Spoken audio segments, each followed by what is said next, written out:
History को भी उन्होंने उठाया है, लंदन की जो कल्चर है, हिस्ट्री उनको भी उन्होंने उठाया है। अपनी कई रचनाओं के अंदर उन्होंने अलग-अलग तरीके की चीजें लिखी है, काफी सारे नॉवेल्स लिखे हैं, बहुत फेमस रहे हैं। अभी 2024 में इनको एरस्मस प्राइज भी मिला है, ERASMUS एरस्मस प्राइज 2024 के अंदर इनको मिला है। बहुत फेमस वर्क्स लिखे हैं। तो हम इस वीडियो को दो भागों में बांटेंगे। इनकी जो पूरी आज थोड़ी सी क्लास हमारी छूटी रहेगी और इनका जो पूरा वर्क हिस्ट्री है इनको हम दो अलग-अलग पार्ट्स में बांटेंगे। आज के पार्ट में हम इनका एक ओवरव्यू देखेंगे और कल हम इनके जो नॉवेल्स हैं उनके बारे में डीपली थोड़ा सा चर्चा करेंगे, ठीक है ना। इनकी शॉर्ट स्टोरीज की बना करके उनके कैरेक्टर्स, उनके मेन कैरेक्टर्स, उनके अंदर क्या क्या होता है उनके हम जिक्र करेंगे, ठीक है। तो शुरू करते हैं दोस्तों। आप सभी का एक बार फिर से वेलकम। साथ जुड़े हैं भावना, यूवी, एकता, अभी तो इनके ही मैसेज आए हैं।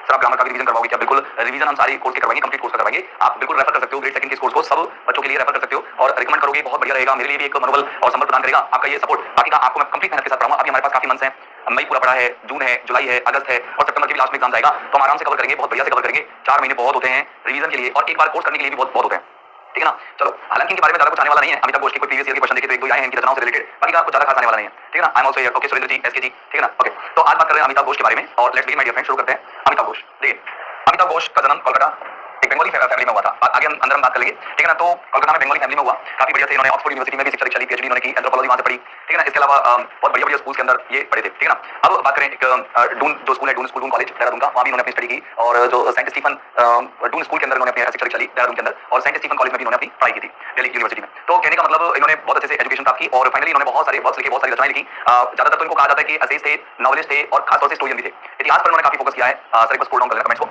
अमिताभ घोष के बारे में थोड़ा सा पढ़ लेते हैं हम। अमिताभ घोष क्या है? एक मास्टर है किसकी? स्टोरी टेलिंग के, नॉस्टैल्जिया को करके, स्ट्रीम ऑफ कॉन्शियसनेस का यूज करके, इंटरनल मोनोलॉग्स का यूज करके बहुत अच्छे से क्या करते हैं ये नॉवेल्स को रिप्रेजेंट करते हैं। वो ब्लेंड हिस्ट्री, जिन्होंने इतिहास को ब्लेंड किया, मिक्स किया है, कल्चर को मिक्स किया है और क्लाइमेट को यानी जलवायु को भी मिक्स किया है किसके अंदर, है ना। सर मैं अभी से नोट्स बनाने बिजी हूं, बिल्कुल बनाते रहो। और किसके अंदर? इनटू डीपली रिसर्च नैरेटिव्स के अंदर, मतलब बहुत अच्छे से रिसर्च नैरेटिव्स लिखे इन्होंने। साइंस फिक्शन के अंदर भी इन्होंने, जैसे कैलकाटा क्रोमोसोम है उनमें जो साइंस फिक्शन है ये भी इन्होंने लिखा, ठीक है ना। तो दैट स्पैन कॉन्टिनेंट्स, जिन्होंने इनके जो रचनाएं हैं वो अलग-अलग महाद्वीपों में जाती है, क्योंकि इन्होंने ट्रैवलॉग्स टाइप की लिखी हैं, ट्रायलॉजीज लिखी हैं, ट्रैवलॉग्स लिखे हैं, यात्राओं में जो वृत्तांत होता है, कैरेक्टर्स के थ्रू यात्राओं का वृत्तांत लिखा है इन्होंने, अपने थ्रू लिखा है। एंड सेंचुरीज और बहुत शताब्दियों के बारे में बात की है, अलग-अलग सेंचुरीज के बारे में बात की, 19th सेंचुरी, 20th सेंचुरी और मॉडर्न सेंचुरी यानी कि 21st सेंचुरी के बारे में भी इन्होंने बात की है। अब थोड़ा सा देख लेते हैं। तो दरअसल ये इनका जो जन्म है वो 11 जुलाई 1956 के अंदर हुआ था, बिल्कुल फ्री इंडिया, ठीक है ना, ब्रिटिश फ्री इंडिया के अंदर इनका जन्म हुआ 1956 के अंदर हुआ। और इनकी जो शिक्षा दीक्षा है, मतलब इनका जो जन्म है वो कोलकाता हुआ, कोलकाता जिसको हम कैलकाटा कह सकते हैं, ज्यादा सही तो यही है, ओके। इनका जो जन्म है वो कैलकाटा के अंदर हुआ, बंगाली फैमिली में हुआ, बंगाली फैमिली में हुआ। ज्यादा खास इनके बारे में जान रखना नहीं है, अपन को मेन चीजें जो हैं वो अपन को देखनी है। बहुत बड़ा है, बहुत विस्तार है, अगर आप एक एक नॉवेल को भी पढ़ने लग गए तो एक एक नॉवेल आपको पता है कि वीडियो से ज्यादा बड़ा हो जाता है, आधा घंटे कौन घंटे का है, लेकिन अपन को मेन कैरेक्टर्स के बारे में इनकी चर्चा करनी है। ये इन्होंने डून स्कूल देहरादून में अपनी शिक्षा दीक्षा प्राप्त की, डून स्कूल, ठीक है ना, देहरादून के अंदर, देहरादून, ठीक है ना। अब इसके अलावा देख लेना, इधर डून स्कूल के बाद में इन्होंने Saint Stephen College, Delhi University, Saint Stephen है, सेंट स्टीफन कॉलेज, क्या हो रहा है? एक मिनट, कुछ ना कुछ गड़बड़ है, एक मिनट रुको।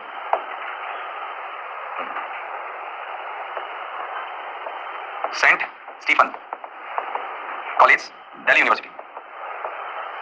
इसके अलावा आपकी बर्थडे डेट एक कल दूसरा मेरी बर्थडे डेट थी, ठीक है। और सेंट स्टीफन कॉलेज के अलावा इन्होंने ऑक्सफोर्ड यूनिवर्सिटी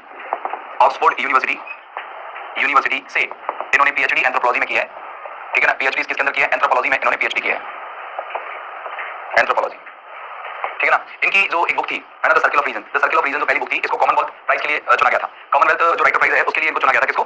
सॉरी, इनकी जो बुक थी क्या, द ग्लास पैलेस को कॉमन ग्लास पैलेस, इसकी बुक को कॉमनवेल्थ प्राइज के लिए चुना गया था, कॉमनवेल्थ राइटर प्राइज। तो इसके लिए चुना गया था, लेकिन उन्होंने इसको विड्रॉ कर लिया, रिजर्व कर लिया, क्योंकि ये कॉमनवेल्थ वर्ड को ठीक नहीं मानते थे, ये जो इंग्लिश राइटिंग के लिए कॉमनवेल्थ वर्ड को ठीक नहीं मानते थे, तो इन्होंने इसको विड्रॉ कर लिया, ठीक है ना, विड्रॉ कर लिया इन्होंने। इसके लिए ये अवार्ड नहीं लिया, ठीक है ना। कई सारे इनको अवार्ड मिले हुए हैं, ठीक है ना, आनंद पुरस्कार से लेकर के अभी एरस्मस प्राइज तक मिला हुआ है, साहित्य अकादमी अवार्ड मिला हुआ है, पद्मश्री मिला हुआ है भारत सरकार के द्वारा और ज्ञानपीठ पुरस्कार मिला हुआ है, ठीक है ना। बहुत बड़े-बड़े इनको पुरस्कार मिले हुए हैं, एक आर्थर सी क्लार्क पुरस्कार भी इनको मिला हुआ है। तो ऐसे बहुत फेमस इनको प्राइजेस मिले हुए हैं। तो चलो एक बार के अपन प्राइजेस के बारे में बात कर लेते हैं, ठीक है ना। एक बार के प्राइजेस के बारे में बात कर लेते हैं। तो देखो इनको याद रखना, एक तो ज्ञानपीठ अवार्ड मिला हुआ है, ठीक है ना, 2018 के अंदर, साहित्य अकादमी अवार्ड मिला हुआ है, लोग कहते हैं कि इनको 1990 के अंदर मिला था ये, ठीक है ना, फॉर द शैडो लाइन्स नाम की रचना के लिए, ठीक है ना, शैडो लाइन्स नाम की रचना के लिए, कैलकाटा क्रोमोसोम के लिए इन्होंने आर्थर सी क्लार्क प्राइज मिला है, पद्मश्री इनको 2007 के अंदर मिला है। इनको मैन बुकर प्राइज के लिए भी शॉर्टलिस्ट किया गया था, ठीक है ना, सी ऑफ ऑफिस के लिए मैन बुकर प्राइज के लिए भी शॉर्टलिस्ट किया गया था। तो आपको एक तो ज्ञानपीठ अवार्ड, एक साहित्य अकादमी अवार्ड, एक आर्थर सी क्लार्क अवार्ड, एक पद्मश्री अवार्ड, ये 4 अवार्ड याद रखने हैं। बाकी कभी एरस्मस अवार्ड भी मिला है इन्हें, एरस्मस अवार्ड 2024 के अंदर, ठीक है ना। इसके अलावा इनको अगर हम बोलें तो आनंद पुरस्कार भी मिला हुआ है,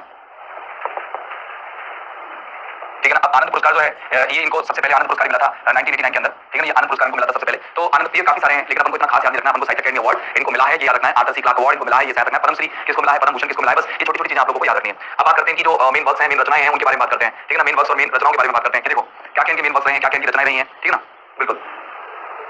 तो देखो स्टार्ट करते हैं कि इनका जो सर्किल ऑफ रीजन रहा है, सर्किल ऑफ रीजन 1986 के अंदर इन्होंने लिखा था, शैडो लाइन्स 1988 के अंदर लिखा, the Calcutta Chromosome, the Glass Palace, Hungry Tide, ठीक है ना। इसके 2004 के अंदर आयुष trilogy, Sea of Poppies, River of Smoke, Flood of Fire, आयुष ट्रायलॉजीज है, इन्होंने एक साथ लिखी है। गन आइलैंड है, एक जंगल नामा लिखा है इन्होंने, जंगल नामा लिखा है, ठीक है ना। ये इनके क्या है, नॉवेल्स रहे हैं, सारे नॉवेल्स रहे हैं, सारे नॉवेल्स हैं, नॉन फिक्शन नहीं है, नॉवेल्स है, सारे फिक्शन है, देखो ये फिक्शन है। तो सबसे ज्यादा फेमस रहा सर्किल ऑफ रीजन, ठीक है ना, Circle of Reason, The Shadow Lines, है ना। इसके अलावा इनका जो कैलकाटा क्रोमोसोम, ये साइंस फिक्शन है, कैलकाटा क्रोमोसोम, है ना। इनके लिए इनको आर्थर सी क्लार्क अवार्ड भी मिला हुआ है, ठीक है ना। एक ग्लास पहले हंग्री टाइड, आयरिश ट्रायलॉजी है, जैसे सी ऑफ पॉपीज है, ठीक है ना, ऑफ ऑफ फायर्स है, इसके अलावा रिवर ऑफ स्मोक है, ये तीनों आयरिश ट्रायलॉजी के अंदर आ गए। फिर एक इन्होंने गन आइलैंड लिखा है, ठीक है ना, और एक इन्होंने अभी जो जंगल नामा भी एक करके, जंगल नामा करके भी एक नॉवेल लिखा है, ठीक है ना। अब अगर अपन बात करें इनके नॉन फिक्शन के बारे में बात करें तो इनका नॉन फिक्शन है इन एन एंटी क्लाइंट, 1992 के अंदर इन्होंने नॉन फिक्शन लिखा, इन एन एंटी क्लाइंट। एक द इमाम एंड द इंडियन लिखा था इन्होंने, द इमाम एंड द इंडियन,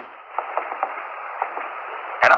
एक लिखा था dancing in Cambodia, dancing in Cambodia, Cambodia and at large in Burma, and at large in Burma, Burma की ये कल्चर उन्होंने दिखाई है, पॉलिटिक्स दिखाई है, बर्मा काउंटडाउन, काउंटडाउन लिखा है इन्होंने, जिसमें उस समय की बातें बताई हैं जब न्यूक्लियर टेस्ट हुए थे, है ना, पोखरण के अंदर न्यूक्लियर टेस्ट के बारे में इन्होंने लिखा है। एक इन्होंने द ग्रेट डिरेंजमेंट लिखा है, क्लाइमेट चेंज एंड अनथिंकेबल के बारे में, अनथिंकेबल पूरा होगा, 2016 के अंदर climate change and the unthinkable, और ये लिखा है इनके अंदर। और फिर इसके नटमेग कर्स अभी लिखा है इन्होंने 2021 के अंदर, parable for the planet in crisis, ठीक है ना। तो ये इनके काफी सारे नॉन फिक्शन हैं, बहुत पॉपुलर है नॉन फिक्शन के लिए भी, और बहुत टफ नॉन फिक्शन है, मैं तो ये कहूंगा बहुत टफ नॉन फिक्शन है, तो इन्होंने ये भी लिखे हैं। फिर खास तौर से अगर अपन बात करें, कल अपन बात करेंगे इनकी जो राइटिंग स्टाइल में मेन फोकस किस चीज पर रहा, इन्होंने किन किन चीजों को फोकस किया, इस पर भी